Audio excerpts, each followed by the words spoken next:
오늘은 기쁨으로 지키는 맥추절이라는 제목으로 함께 말씀을 나누겠습니다.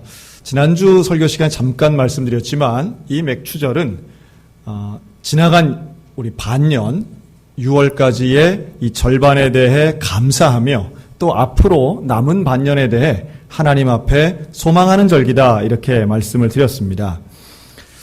오늘은 제가 설교를 시작하면서 이 기쁨과 감사에 대해 말씀드리기 위해 이 사람이 감사와 기쁨은 늘 붙어 있는 것 같지만 때로는 감사가 없이도 그냥 기쁜 어떤 감정만 가지고 흥겨워할 수도 있겠다 생각이 들어서 트로트 노래로 한번 시작을 해보려고 합니다. 제가 부른다는 얘기는 아니고요. 작년 한 해에 많은 곡들이 사람들의 대중의 관심을 받았지만 특별히 트로트 곡 중에 젊은 세대들에게 관심을 받았던 곡이 있습니다. 무한도전이란 프로에 나왔던 김연자 씨가 부른 아모르 파티라는 곡이었습니다. 이 곡은 기존의 트로트 멜로디에 EDM, 즉 기계음을 붙여서 아주 새로운 장르를 만들어냈다는 평가를 받았는데요. 그러나 처음에 나왔을 때는 별 관심을 받지 못하다가 이 예능 프로에 나와서 많은 사람들이 좋아해주는 소위 말한 역주행송이 되었습니다. 그런데 그 노래의 가사가 이렇습니다. 산다는 게 다 그런 거지, 누구나 빈손으로 와 소설 같은 한 편의 얘기 세상에 뿌리며 살지. 자신에게 실망하지 마. 모든 걸 잘할 순 없어. 오늘보다 더 나은 내일이면 돼. 인생은 지금이야. 야야야야 아모르 파티 하는 겁니다. 아마 그 노래를 들어보신 분은 이게 뭔지 아실 겁니다. 상당히 흥겹고 또 춤추기에 아주 적합한 노래인 것 같고요. 그런데 이것이 젊은 세대들에게도 상당히 어필이 돼서 무슨 홍대 클럽에서도 이 노래에 맞춰 춤을 췄다 하는 얘기를 들었습니다. 제가 이걸 소개하는 이유는 이 노래나 이 부른 가수에 대한 이야기가 아니고 이 노래에 나오는 바로 아모르 파티라고 하는 표현 때문입니다. 혹자들은 이게 무슨 파티에서 부르는 노래 아닌가 생각할지 모르겠지만 이건 라틴어 경구입니다. 그래서 앞에 있는 아모르는 사랑한다 하는 뜻이고요. 이 파티는 운명이란 뜻입니다. 그래서 내 운명을 사랑한다라고 해서 스토아파 때부터 쓰여졌던 말인데요. 이 말이 전 세계적으로 유명해진 이유는 독일의 철학자 니체가 이 말을 자주 인용했기 때문이에요. 이 니체는 우리 한국 기독교인들에게는 신은 죽었다, 이런 말로 유명한 사람입니다. 허무주의 철학자고 사실은 그 표현 하나로만 단정하기는 좀 어려운 분이신데, 그러나 이 니체는 끝까지 하나님을 부정하고 결국은 정신병으로 죽은 철학자입니다. 그런데 그가 왜 이 아모르 파티를 그렇게 많이 인용했는가라고 하면 사람이 행복하고 싶은 게 누구나 같은 얘기 아니겠습니까? 그런데 신을 부정하면 남은 게 없는 거예요. 사람이 설명할 수 없는 불행이 있고 또 타인을 보면 설명하기 어려운 행운도 있습니다. 이거 어떻게 받아들여야 되느냐라고 할 때 이 아모르 파티는 그건 다 운명 같은 거야. 그냥 받아들여야만 하는 거야. 이 정신을 가지고 있습니다. 그래서 안 좋은 일이든 좋은 일이든 우리가 그냥 수용하는 정도가 아니라 사랑하여 끌어안는, 내 인생의 모든 것을 사랑에 끌어안는 게 이게 아모르 파티의 정신인데, 얼핏 들으면 좀 괜찮아 보이죠? 한 번뿐인 인생 즐기며 살자, 이렇게로도 해석하던데요. 그러나 우리에게는 이것과는 다르게 봐야 된다라는 말씀을 드리고 싶습니다. 왜냐하면 우리가 뭘 기뻐하고 우리가 뭘 행복해하는 것은 그냥 있는 운명을 받아들인다라기보다는 살아계신 여호와 하나님을 인하여 기뻐하는 것이고, 하나님이 나를 사랑하시고 또 나를 구원해 주신 것에 대해 우리는 믿음으로 반응하는 것이 참된 기쁨이요 감사이기 때문입니다.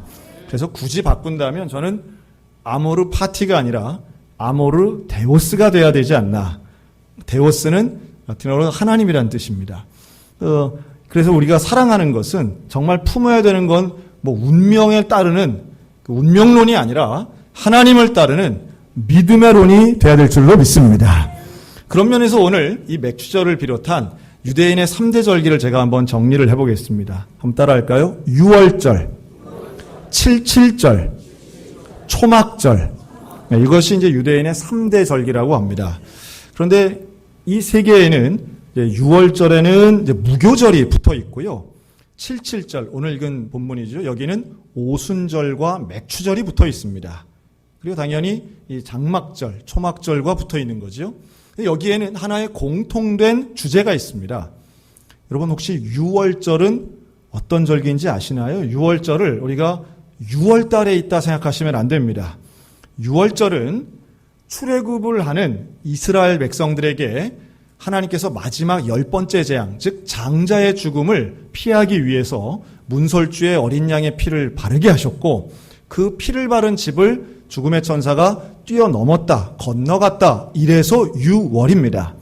왜 우리가 담장 넘을 때 월담했다 이러지 않습니까? 그런 것처럼 6월이라고 하는 것은 어린 양의 피를 통해 그 집의 재앙이 넘어갔다라는 뜻입니다. 6월달이 아니에요. 이 6월과 또한 오늘 우리가 이제 본 77절 또 맥추절은 뭐냐 하면 처음으로 곡식을 추수하는 겁니다. 그래서 3대 절기는 다 이 출애굽과 관련이 있어요. 사실은 출애굽을 하면서 이들이 참 바쁘지요. 거의 나라를 도망쳐 나오다시피 합니다. 그래서 밥을 해 먹을 수가 없기 때문에 누룩이 없는 떡을 먹습니다. 그걸 무교병이라고 하죠. 무교병 먹는 절기가 뭘까요? 그게 바로 무교절입니다. 6월절 밤을 지나고 그 다음날 출애굽을 하면서 이들은 무교병을 갖고 나오는 거예요.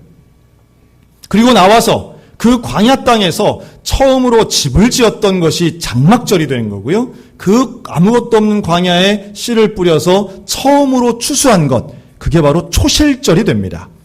그런데 여러 가지 곡식이 있는데 그 많은 곡식 중에 제일 먼저 거두는 순서가 되는 게 바로 보리였던 거예요. 그래서 이 보리를 가장 먼저 거둔 곡식 보리에 대한 감사를 맥추절로 드리게 됩니다.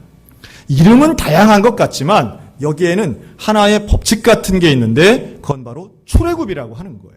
하나님이 우리를 구원해 주셨고 어려운 종살이로부터 하나님의 백성이 저 가나안 땅에 가기 위해서 구원해 주신 것을 기념하는 절기가 바로 유대인의 3대 절기가 됩니다.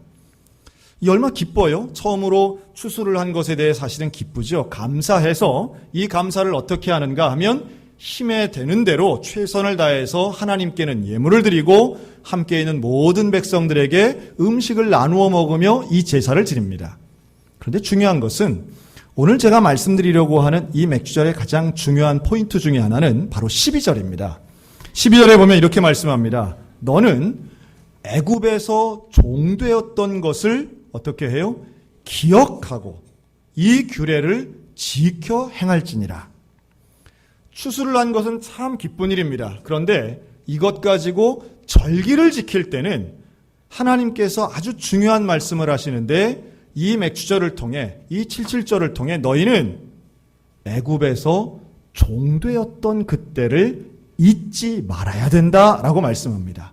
기억의 중요성을 강조하시는 거죠.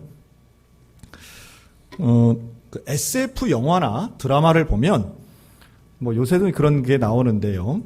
복제인간에 대한 영화나 드라마들이 있습니다. 복제인간은 내 DNA를 가지고 만든 또 하나의 사람이죠. 그런데 생긴 것도 똑같아요. DNA 검사를 하면 똑같아요. 지문도 똑같아요. 그러면 그 사람하고 나하고는 같은 사람입니까? 그래도 다른 사람입니까?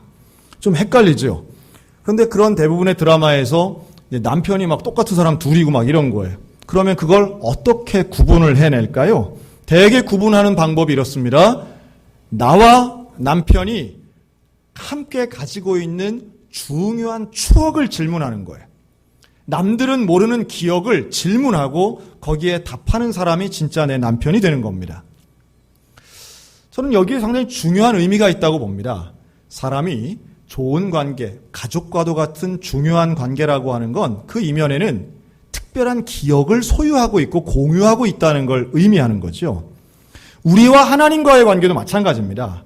하나님이 나를 사랑하시고 하나님이 나를 붙잡아 주시고 하나님이 나를 구원해 주셨다라고 하는 이 기억, 그것을 우리는 다른 말로 하면 믿음이고 신앙이 되는데 그것이 나와 하나님 사이를 아주 특별하고 아주 기쁘게 연결시켜 줄 수 있는 것 믿으시기 바랍니다. 하나님의 은혜는 바로 이것을 기억하도록 만든 것이 절기라는 거예요. 이 절기를 통해서 하나님 앞에 거룩하게 새롭게 나아갈 수 있는 겁니다. 왜냐하면 기억을 가지고 있기 때문이죠. 요즘 인문학 열풍이 많이 불죠.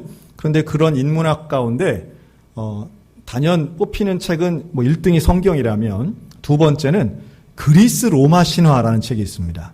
여러분 혹시 그리스 로마 신화를 그런 거 다 우상들 써놓은 책 뭘 봐라고 하실지 모르겠지만 그 서양의 철학이라든가 혹은 서양 사람들의 사고 체계에 상당히 중요한 영향을 끼치는 것을 이 그리스 로마 신화를 통해서 알 수 있습니다. 그 중에서 여러 가지 신들이 나오는데요. 기억의 신이 있습니다. 그리스 로마 신화에 보면 그 기억의 신의 이름이 무네시네모라는 여신인데요.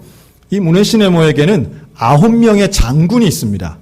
그런데 그를 따른 9명의 장군 이름이 9명을 다 통틀어서 뮤즈라고 합니다. 이 뮤즈는 영화나 드라마에서 이 작가나 감독이 뭔가를 상징하고 싶어서 자기가 거기다가 코드처럼 넣어놓는 인물이나 캐릭터를 의미하는데 이 뮤즈라고 하는 걸 쓰는 거예요. 기억의 여신의 용사들입니다. 그런데 이 뮤즈에서 어떤 단어가 나오느냐 하면 영어로 뮤직이 나옵니다. 영어로 뮤직은 뭐예요? 음악이죠, 음악. 다시 말해 음악의 원래의 용도는 음악이 처음으로 만들어질 때의 용도는 우리를 즐겁게 하고 흥겹게 하기 이전에 역사를 전하는 서사를 후대들에게 전달하기 위해서 그것의 도구로 음악을 만들었다는 거예요. 다른 말로 하면 기억시키기 위해서 만들어낸 것이 바로 음악 뮤직이라고 하는 겁니다. 또 다른 말도 있어요. 이 뮤지에서 나온 말이 뮤직도 있지만 영어에 뮤지엄도 있습니다. 뮤지엄이라고 하는 말은 우리말로 박물관이란 뜻입니다.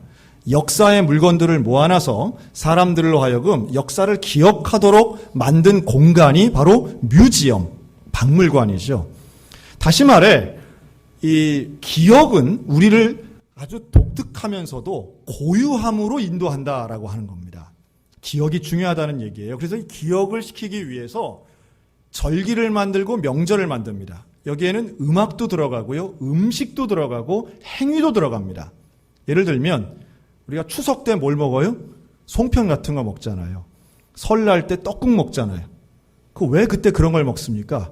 음식을 통해서 가르치는 겁니다. 음식을 먹으면서 이게 어떤 절기라고 하는 것을 체험하고 깨닫게 하고 잊지 않게 하려고 하는 거예요. 6월절이나 절기들이 주는 교훈은 바로 그겁니다. 하나님을 기억하게끔 하는 거예요. 신약에 보면 예수님이 하나의 중요한 예식을 만드시는데 성찬식을 만드십니다. 성찬식은 떡과 포도주를 제자들에게 주시는 거죠. 그러면서 예수님이 이렇게 말씀합니다. 너희는 이걸 통하여 나를 기념하라. 다른 말로 하면 나를 기억하라고 하시는 말씀이에요. 떡을 먹으면서 포도주를 마시면서 예수님을 기억하도록 하는 겁니다.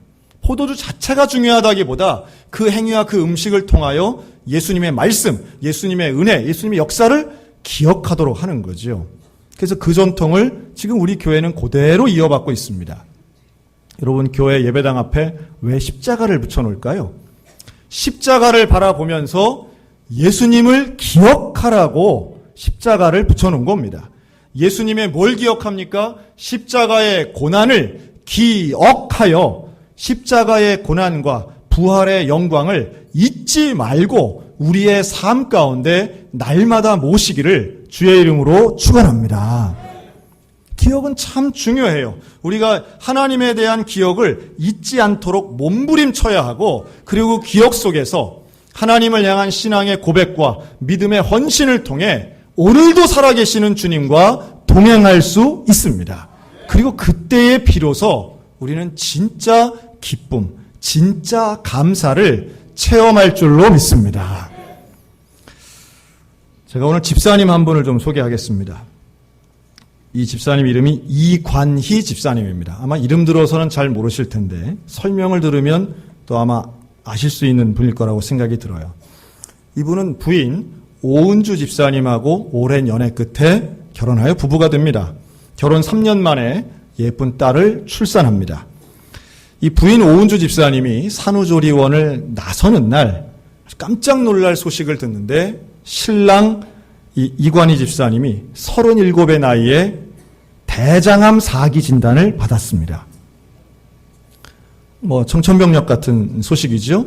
대장암 4기, 상당히 심각한 수준입니다. 그런데 이 소식을 듣고 이관희 집사님, 신랑의 어머니가 충격을 받으신 거예요. 충격받고 우울증 끝에 자살을 하시게 됩니다. 그리고 이 어머니 장례가 끝나고 5개월 후에 아내인 오은주 집사님마저 혈액암 4기 진단을 받게 됩니다. 이 모든 게 1년 만에 일어난 일이에요. 그리고 30대 중후반의 이 젊은 부부에게 정말 견딜 수 없는 힘든 시간들이 이어집니다. 그때 이관희 집사님이 이렇게 기도합니다. 주님, 이러다 우리 가족 다 죽게 생겼습니다.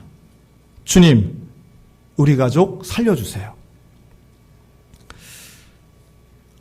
세상 사람들 눈에 이상하게 보일지 모르겠지만 벼랑 끝에 서 있는 나에게 하나님이 손 벌리고 안아주시리라고 저는 믿습니다. 이렇게 기도합니다. 이 부부의 이러한 젊은 나이에 또 좀 특별하게 경험된 이 소식이 조금 알려지게 됩니다. 그런데 당시에 2년 전에 KBS에서는 어떤 걸 기획하고 있었느냐 하면 이 암투병 환우들을 위해서 암 환자들의 이야기를 다룬 특별한 다큐멘터리 시리즈를 기획하고 있었습니다. 아마 보신 분들 계실지 모르겠습니다. 작년 성탄절날 그래서 KBS 스페셜 다큐라는 이름으로 질병 암과 알게 된다, 알미란 말이 사실은 발음이 거의 같은데요. 그래서 KBS 스페셜 다큐 암이라는 제목으로 며칠간 방영이 된 적이 있는데 그 중에 바로 2부 교회 오빠란 제목으로 방송된 부부가 바로 이관희 집사님 부부입니다. 놀라운 것은 이 부부가 투병 중에 있으면서 치료받고 방사선 치료도 받아서 이제 머리가 다 뽑혀지게 되고요. 다 머리를 빡빡 깎았습니다. 그리고 날이 갈수록 체력이 떨어집니다. 그런데 가까이에서 방송국 PD가 촬영을 할 때에 이 부부가 서로 나눈 대화가 참 놀랍습니다. 남편이 아내에게 이렇게 얘기합니다. 내가 하나님을 믿지 않았다면 나는 어떤 모습으로 살 수 있었을까? 하나님을 아버지라 부르고 기도할 수 있다는 건 사실 은혜라고 생각해. 내 삶의 전체를 놓고 볼 때 플러스와 마이너스로 손익계산을 따져보면 얘기가 좀 달라지는 것 같아. 내 삶에 하나님께 받은 은혜를 플러스로, 내 절망을 마이너스라고 가정한다면 어떻게 계산해도 플러스밖에 남지 않는 것 같아. 우리 하나님 앞에 감사하자. 식탁을 앞에 놓고 두 젊은 부부가 그냥 조용조용하게 담담하게 하는 대화입니다. 어떻게 이런 대화를 할 수 있을까? 어떻게 가장 절망스러운 순간, 가장 힘든 순간에 이런 대화를 할 수 있을까? 너무도 경이로웠습니다. 이들은 공기 좋은 곳을 찾아 수목원에 가서 세 식구가 아장아장 걸어다니는 그 딸의 손을 잡고 수목원을 걸으면서 이런 대화를 합니다. 하나님, 암이라는 질병도 주님이 주신 축복이라고 생각하고 견디고 있는 저를 더 이상 시험하지는 말아 주십시오.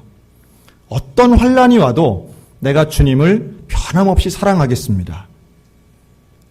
간절히 기도하는데 돌아가신 우리 엄마 불쌍히 여겨주세요. 그리고 아내에게는 이렇게 얘기합니다. 암 자체는 축복이 아닐지 모르겠지만 암이 주는 유익도 있는 것 같아. 삶과 죽음의 경계에 서보니 일상이 얼마나 소중한지를 깨닫게 하잖아. 설교를 통해 들은 적은 있지만 이렇게까지 절절하게 하루하루가 소중하고 이렇게까지 주변에 있는 사람들이 이렇게 소중한지 이 질병이 아니었으면 우리는 몰랐을 것 같아. 그리고 혼잣말로 바다를 보면서 이런 이야기를 합니다. 죽음 앞에 서보니까 진짜 신앙이 무엇인지 조금씩 알게 되는 것 같습니다. 나를 비우고 예수님만 살게 하는 신앙을 정말 실천할 수 있는 찬스가 왔다고 나는 생각합니다. 저는요, 그 드라마 보면서 어떤 설교자의 설교가 저런 울림과 깊이가 있을까 하는 생각을 해봤습니다. 설교를 하는 저로서는 김선일 목사의 어떤 설교보다도 저 이관희 집사님의 담담하게 뱉어내는 한마디 한마디가 훨씬 귀하다고 저는 확신했어요. 참 놀랍습니다. 여러분, 그 방송이 나간 후에 게시판이 난리가 났습니다. 많은 사람들이 거기에 반응을 보여줬습니다. 저는 개인적으로 이분들이 그 방송 이후에 어떻게 달라졌을까 궁금해했습니다. 그런데요, 최근에 이 이관희 집사님이 그 안양제일교회를 다니시는데 그 교회에서 간증을 한 영상을 볼 수 있었습니다. 아직까지 투병 중이지만 간증을 하고 일상생활을 할 수 있을 만큼 유지하고 계셨어요. 그런데 이분이 간증을 하면 이런 말씀을 합니다. 방송이 나간 후에 오래전부터 알고 지내는 친구에게 전화를 받았답니다. 그 친구하고는 한동안 연락이 끊어졌었는데 그 친구가 전화를 해서 이렇게 말했다는 거죠. 네가 믿는 그 하나님 나도 믿어보려고 한다. 네가 믿는 그 예수님이란 분 좋으신 분 맞지?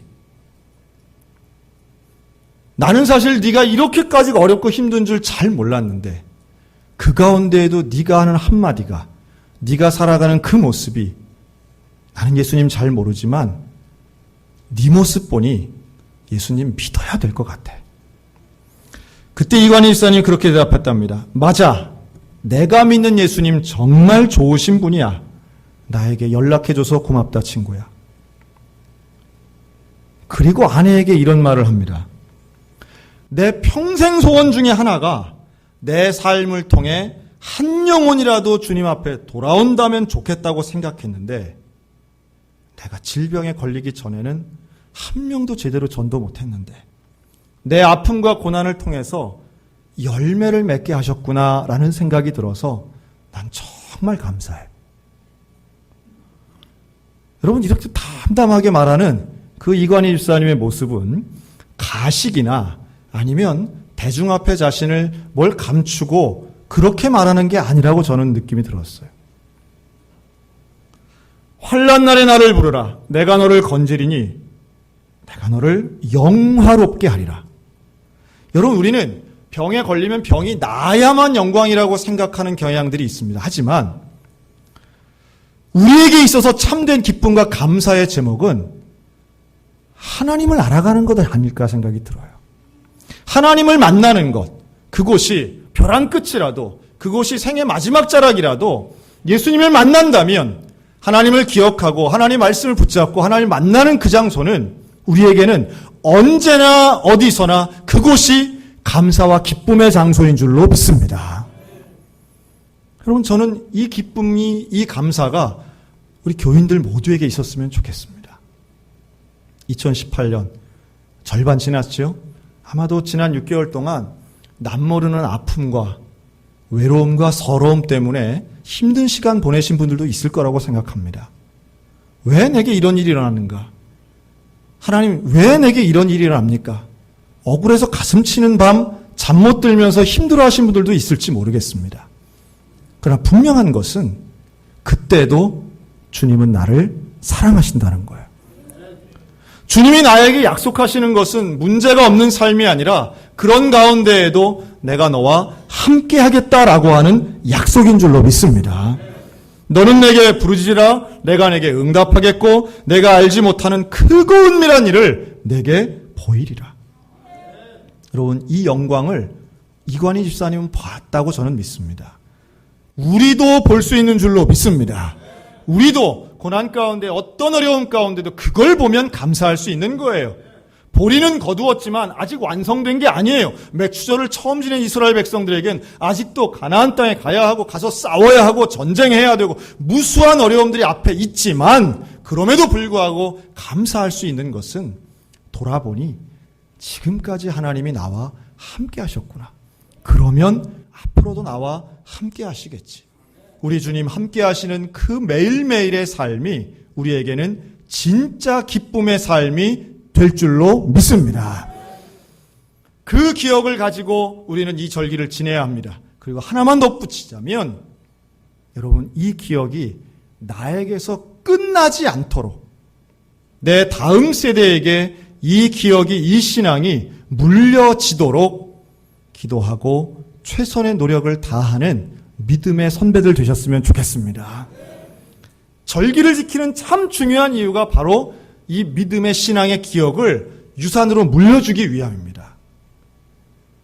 절기를 지키는 힘은 그래서 강력합니다. 자녀들에게 우리가 신앙의 모든 모습을 유산으로 물려주어야 합니다.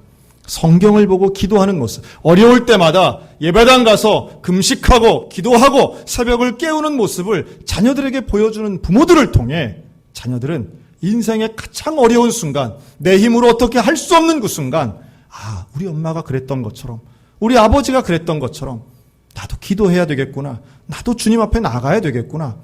그러면 주님의 손 붙잡고 다시 회복되는 부모님들을 볼 때마다 자녀들이 느끼는 것은 하나님이 살아계시는구나, 나도 저렇게 살아야 되겠구나라고 하는 영적 감동이 우리 믿음의 가정들마다 넘치시기를 주의 이름으로 축원합니다. 우리의 간절한 소원이에요. 간절한 소망이에요.